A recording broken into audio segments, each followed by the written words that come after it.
Muy buenas tardes, profesor, compañeros y compañeras. El día de hoy les vamos a hablar sobre la Ley de Carrera Docente y el Estatuto del Servicio Civil y su reglamento. Nuestro grupo está formado por Michelle Alfaro Jiménez, Andrés Castro Barrantes, Sirleni Morales Morera, Silvia Sánchez Pérez y Sharon Vargas Medina. Inicialmente vamos a hablar sobre la Dirección General del Servicio Civil en relación con el marco filosófico y el organigrama institucional. Seguidamente les vamos a exponer sobre el Estatuto del Servicio Civil, donde se abordarán los capítulos y artículos relacionados con los procesos de ingreso al servicio civil, la selección de personal, los derechos y deberes, así como las correcciones disciplinarias. Y finalmente abordaremos algunas generalidades, capítulos y artículos de la Ley de Carrera Docente relacionados con los temas de la selección y nombramientos, los ascensos, descensos, traslados y permutas, y la clasificación del personal, así como la evaluación y clasificación de servicios. La Dirección General de Servicio Civil es una institución rectora que se encarga de dirigir y administrar la aplicación del Estatuto del Servicio Civil. En su misión se describe como institución rectora de la gestión de recursos humanos en la relación entre el Estado costarricense y sus servidores, fundamentándose en la transparencia, equidad, excelencia y flexibilidad, promoviendo la efectividad de la administración pública. Su visión establece que esta institución será rectora del empleo público costarricense, con capacidad para integrar de manera flexible e innovadora los distintos regímenes de empleo, estableciendo un marco regulador congruente con los principios y valores de un sistema de méritos. La Dirección General de Servicio Civil se organiza de la siguiente manera.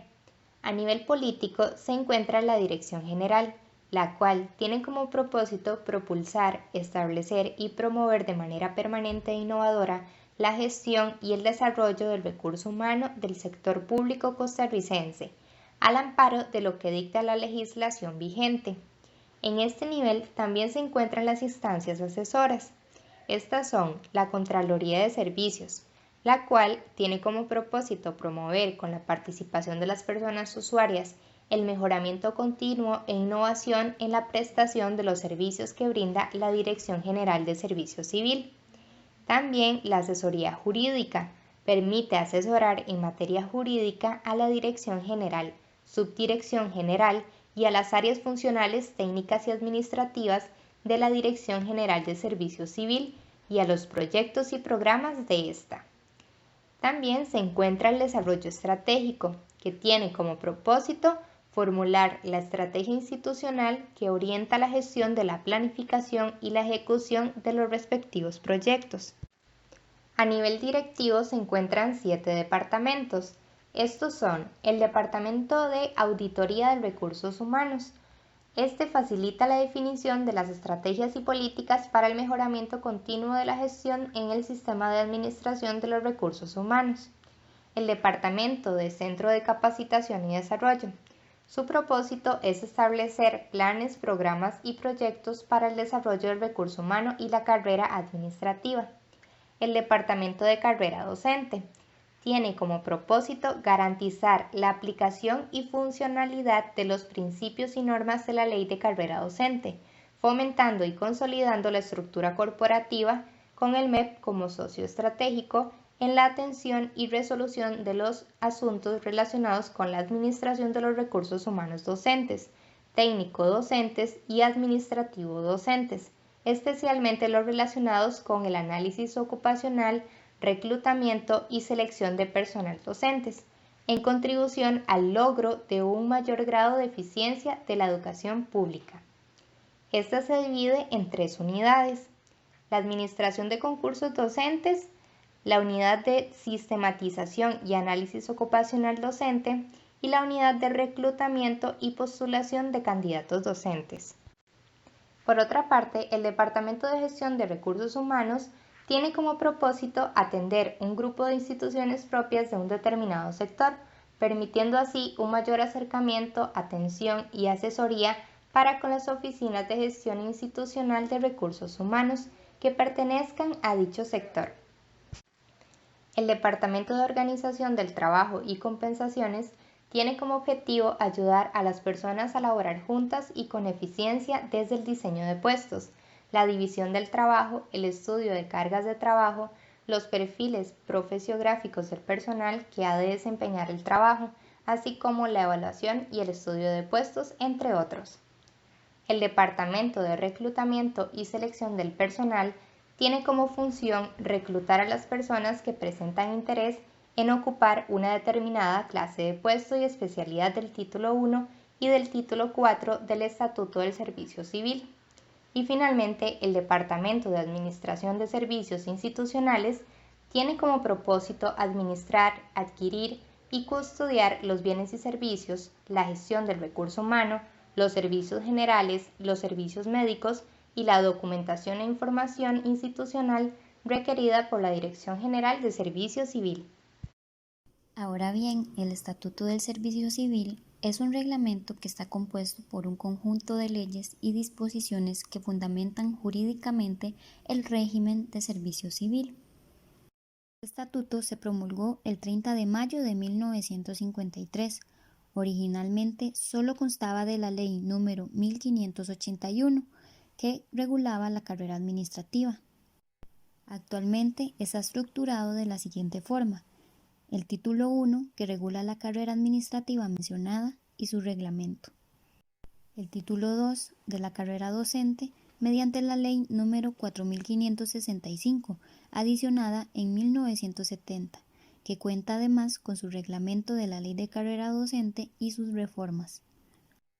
El título 3 del Tribunal de Servicio Civil, mediante la ley número 6155, adicionada en 1977 y que no ha sido reglamentado. Finalmente, el título 4 del régimen artístico, adicionado mediante la ley número 8555 en el año 2006 y cuenta con su propio reglamento también. Estatuto del Servicio Civil. Puestos no docentes. Encontramos el capítulo 4 del ingreso al servicio civil, los cuales el oferente debe contar con las siguientes condiciones: firmar una declaración jurada, requisitos mínimos para el puesto, demostrar idoneidad, ser escogido de una nómina de elegibles, pasar un periodo de prueba y llenar los requisitos. Asimismo, encontramos el capítulo 5 de la selección del personal. Este capítulo se desglosa en dos artículos muy importantes. El artículo 21, la selección de candidatos elegibles para servidores públicos, y el artículo 22, la selección que se hará por medio de las pruebas de idoneidad. Básicamente, los dos capítulos anteriores se resumen en tres fases fundamentales dentro del proceso, las cuales son, como número 1, el concurso. Aquí se verifican las condiciones requeridas para el puesto del oferente. La verificación de los atestados o credenciales del oferente. La aplicación de las pruebas de idoneidad. Es importante mencionar que por lo general la cantidad de vacantes es menor a la cantidad de ofertas que se reciben dentro del servicio civil. Dentro de la fase 1, que es el concurso, se encuentran tres aspectos fundamentales.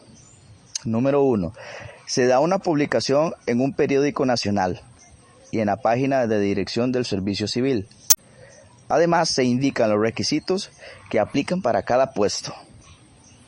Y número 2, se da una inscripción, se entregan la documentación y se programan las fechas de publicación de las pruebas. Número 3, en cuanto a las pruebas, el oferente realiza las pruebas según la fecha que le corresponde. Número 4, la revisión. Se califican las pruebas y se revisan los documentos presentados por el oferente y sus credenciales. Y número 5, se entregan los resultados. Aquí es importante entender que el resultado mínimo en la calificación es de un 70%. La publicación de los resultados se ofrece en la página de Dirección General del Servicio Civil, en sus fechas correspondientes, y seguidamente se hace una declaratoria, es decir, se integra un registro de los candidatos elegibles para los distintos puestos. En la fase número 2, que se resume en el capítulo número 5, se encuentra la conformación de las nóminas con base en el registro de candidatos elegibles. Aquí podemos resumir lo siguiente. Los que han aprobado la fase 1 con una calificación mínima de un 70% son los que estarán en el registro de candidatos elegibles. Y como punto número 2, los mejores calificados ocuparán las primeras posiciones del registro. Y por último, en la fase número 3, que lo encontramos en el artículo 22 del capítulo 5, es el periodo de prueba. Es importante mencionar que el periodo de prueba puede ser hasta 3 meses de servicio y que ésta se lleva a cabo por el superior inmediato del oferente. Si el oferente pasa la prueba, es nombrado con propiedad dentro del puesto que aplicó. En el capítulo 7 sobre los derechos y deberes se destaca el artículo 37 sobre los derechos de los servidores del Poder Ejecutivo, entre los cuales se encuentra que no podrán ser despedidos de sus cargos a menos que incurran en causal de despido, según lo establece el Código de Trabajo.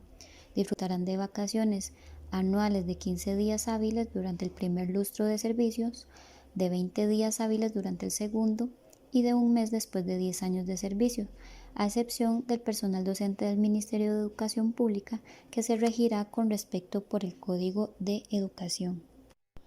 Además, podrán disfrutar de licencia ocasional de excepción con goce de salario o sin él, así como gozar de licencia para asistir a cursos de estudio, siempre que sus ausencias no causen evidente perjuicio al servicio público.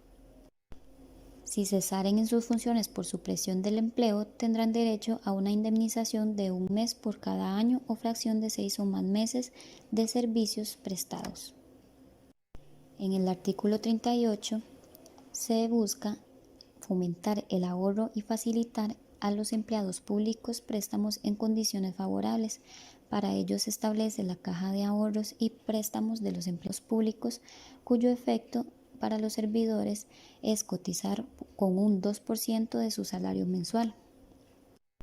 En el artículo 39 sobre los deberes de los servidores públicos se encuentra acatar esta ley y sus reglamentos, así como cumplir las obligaciones, guardar la discreción necesaria sobre los asuntos relacionados con su trabajo que por su naturaleza o en virtud de instrucciones especiales lo requieran, rehusar dádivas, obsequios o recompensas que se les ofrezcan como retribución por actos inherentes a sus empleos, observar dignidad en el desempeño de sus cargos y en su vida social, y guardar al público en sus relaciones con él, motivadas en el ejercicio del cargo o empleo, de modo que no se origine queja justificada por mal servicio o atención. En el capítulo 8 de las correcciones disciplinarias se establecen 4 clases de sanciones estipuladas en el artículo 41. La primera es la advertencia oral, que se aplica por faltas leves a juicio de las personas facultadas para imponer las sanciones. La segunda es la advertencia escrita, que se impondrá cuando el servidor haya merecido durante un mismo mes calendario 2 o más advertencias orales. La tercera es la suspensión de trabajo sin goce de sueldo, que se aplicará hasta por 15 días, cuando se cometa una falta de cierta gravedad a los deberes impuestos por el contrato de trabajo. Pero además, esta suspensión del trabajo sin goce de sueldo procederá también en los casos de arresto y prisión preventiva durante todo el tiempo que una u otro se mantengan, pero dará lugar al despido en cuanto excedan de 3 meses. Título 2 de la carrera docente. El presente título y sus artículos, que van del 52 al 181, fueron adicionados por el artículo 2 de la Ley número 4565. Este título regula la carrera docente, determina sus fines y objetivos, fija los requisitos de ingreso al servicio oficial, así como las obligaciones y derechos de los servidores.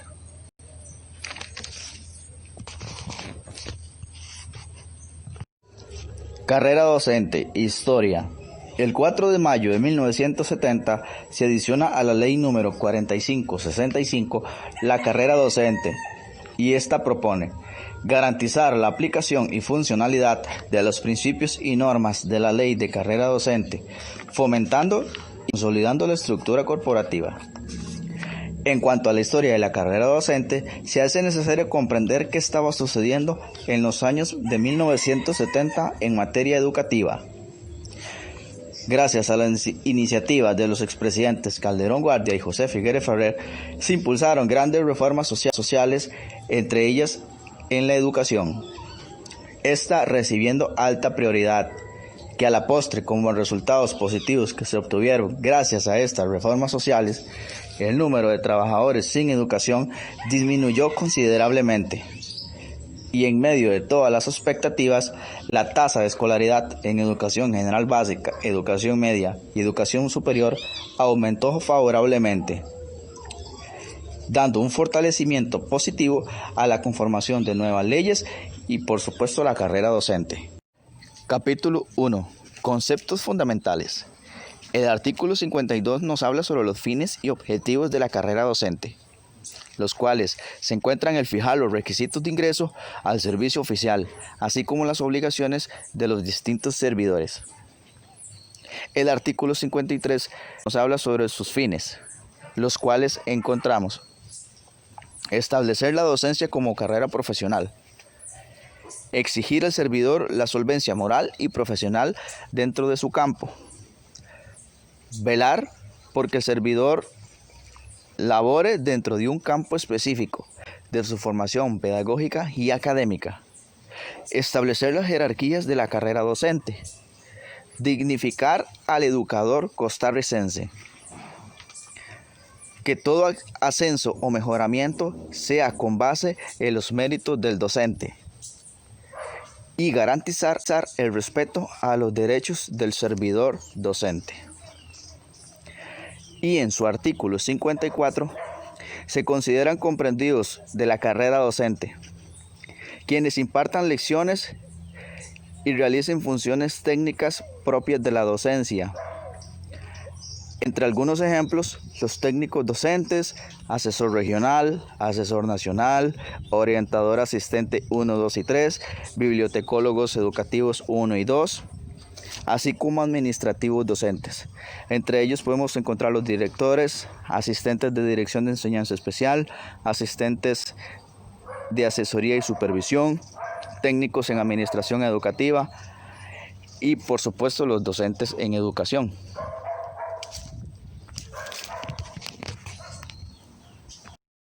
Seguidamente, en el capítulo 5 de la selección y nombramientos, dice que en el artículo 83, para poder llenar las plazas vacantes de los educadores que imparten lecciones en todos los niveles de la enseñanza, se presentan los siguientes procedimientos. Tendrán derecho los profesores oferentes en servicio y en el siguiente orden. Inciso A.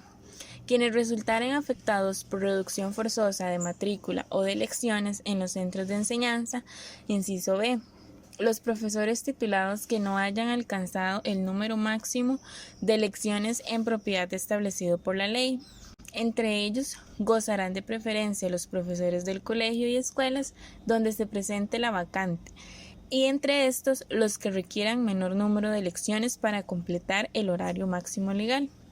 De igual manera, gozarán los profesores que tuvieran el número máximo de lecciones, pero distribuido en diferentes instituciones, y que solicitaren la ubicación de todo su trabajo en una sola de ellas. En todo caso, se tomarán en cuenta la calificación de servicios, la experiencia, los estudios y demás condiciones de los educadores. Y el inciso C. Los profesores que resulten elegibles en los concursos por oposición, en este caso los nombramientos se harán siguiendo el estricto orden descendente de calificación. Seguidamente, en el capítulo 5 de la selección y nombramientos, dice que en el artículo 83, para poder llenar las plazas vacantes de los educadores que imparten lecciones en todos los niveles de la enseñanza, se presentan los siguientes procedimientos. Tendrán derecho los profesores oferentes en servicio y en el siguiente orden. Inciso A.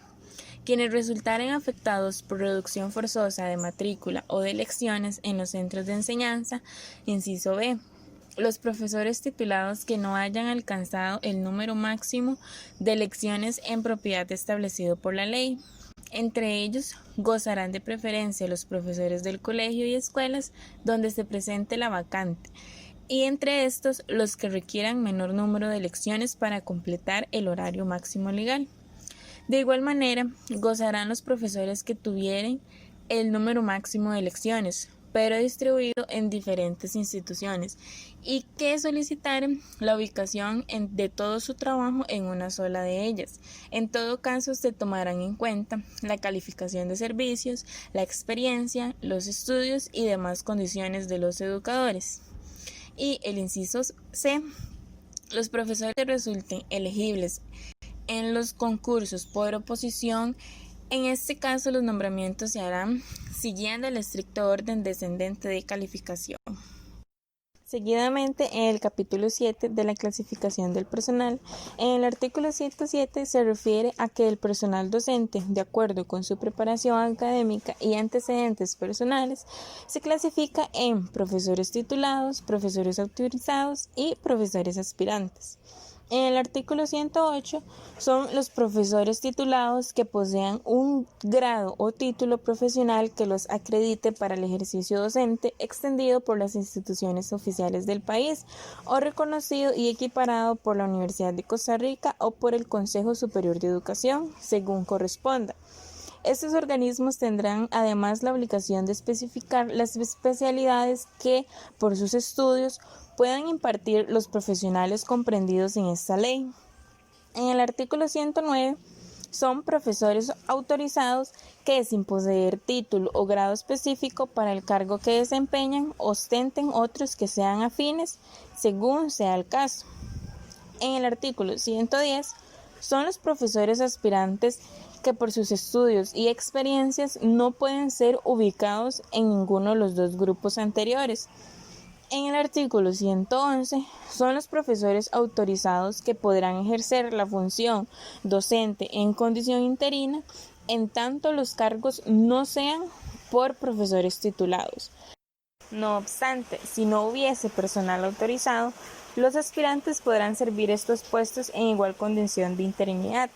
Quedan a salvo de esta condición los profesores autorizados y aspirantes que adquieran propiedad en sus cargos de conformidad con esta ley y quienes gocen del derecho de estabilidad. Ahora bien, continuando con el capítulo 7 de la clasificación del personal, se establece que estas personas se indican respecto a letras, las cuales las estamos viendo en la pantalla. Mismas hacen referencia a K, enseñanza preescolar; P, enseñanza primaria; M, enseñanza media; V, enseñanza teórico-profesional; E, enseñanza especial; N, enseñanza normal; S, enseñanza superior; T, profesor titulado; AU, profesor autorizado; y AS, profesor aspirante. Igualmente, cabe recalcar que estos docentes se indican con respecto a números, esto en orden descendente y según su rango. Asimismo, el artículo 119 hace referencia sobre el profesorado titulado de enseñanza preescolar. Mismos se clasifican en 3 grupos: KT3, que son los docentes que son doctores y licenciados en ciencias de la educación; el KT2, que son bachilleres en ciencias de la educación con especialidad en preescolar; el KT1, que es los profesores de enseñanza primaria que hayan aprobado estudios de especialidad en preescolar, esto exigidos en el bachiller de ciencias de la educación, y que además posean el certificado de idoneidad extendido por la Universidad de Costa Rica. Asimismo, el artículo 120 habla sobre el profesorado autorizado de enseñanza preescolar, el cual se clasifica en 4 grupos: KU4, KU3, KU2 y KU1. Es importante mencionar que en el KU4 se encuentran los que poseen el título de licenciado o de bachiller en ciencias de la educación en otra especialidad y los profesores también de enseñanza primaria, que posean igualmente el certificado de idoneidad para otra especialidad, esto extendido por la Universidad de Costa Rica. Muy bien, continuando con el mismo capítulo, pero esta vez enfocado en la clasificación del personal, el artículo 122 establece que los profesores titulados de enseñanza primaria se clasifican en 6 grupos principales, mismos son el grupo PT6, que corresponde a los doctores y licenciados en ciencias de la educación, pero con especialidad en primaria. Asimismo, está el grupo PT5, que corresponde a los bachilleres en ciencias de la educación con especialidad en primaria. Además, los profesores de enseñanza primaria que hayan aprobado los estudios de especialidad en primaria exigidos al bachiller en ciencias de la educación y posean el certificado de idoneidad extendido por la Universidad de Costa Rica. Asimismo, tenemos al grupo PT4, los cuales poseen un título o certificados de los considerados en los puntos A o B, que sería el PT6 y PT5, pero en otra especialidad. También se le asigna a los profesores de enseñanza primaria o a los posgraduados del Instituto de Formación Profesional del Magisterio. Esto con título de bachiller en enseñanza media y que además posean otro título o certificado no considerado anteriormente, que lo acredite para otra especialidad, y también se encuentran los sacerdotes para la enseñanza de la religión. En la misma línea se encuentra el grupo PT3, que son los que poseen el título de profesor de enseñanza primaria con base en bachillerato y además los maestros normales de educación primaria posgraduados del Instituto de Formación Profesional del Magisterio. Esto con título de bachiller en enseñanza media y también los graduados del Instituto Pedagógico de Religión con título de bachiller en enseñanza media. En cuanto al grupo PT2, se encuentran los maestros normales de educación primaria posgraduados del Instituto de Formación Profesional del Magisterio, que no sean bachilleres. Además, los graduados de esta misma institución que sí lo sean y los graduados del Instituto Pedagógico de Religión sin título de bachiller en enseñanza media. Por último, se encuentra el grupo PT1, que son los maestros normales de educación primaria graduados del Instituto de Formación Profesional del Magisterio sin bachillerato. Ahora bien, el artículo 123 hace referencia a los profesores autorizados de enseñanza primaria, los cuales se clasifican en 2 grupos. En el grupo PAU2 se encuentran los que hayan aprobado el segundo año en la escuela normal, que además tengan base en bachillerato y que tengan aprobado los estudios generales y un año en la Facultad de Educación. Asimismo, los egresados del Instituto de Formación Profesional del Magisterio con título de bachiller. Y en el grupo PAUD 1 se encuentran los que posean otro título o certificado que acredite a la persona para ejercer la función docente. Además, los que hayan aprobado el primer año de los estudios conducentes al título de profesor de enseñanza primaria, esto en una escuela normal con base en bachillerato. Para ir cerrando, nos centramos en el capítulo 8. Mismo hace referencia a la evaluación y calificación de servicios. Es por esto que se ha establecido como importante el artículo 151. Mismo hace referencia a los servidores comprendidos en esta ley, los cuales recibirán anualmente una evaluación y calificación de sus servicios. Por tal fin, la Dirección General del Servicio Civil confeccionará los respectivos formularios y los modificará si fuere necesario. Todo esto se realiza con una consulta previa al Administrador General de Enseñanza del Ministerio de Educación Pública. Por último, tenemos el artículo 152, el cual hace referencia a la evaluación. Esta deberá tomarse en cuenta en toda acción personal que beneficie al servidor y como factor que se considerará para los traslados, aumentos de sueldos, licencias y en general. para las diferentes leyes, reglamentos y disposiciones legales suministradas por el Ministerio de Educación Pública y el Servicio Civil de Costa Rica.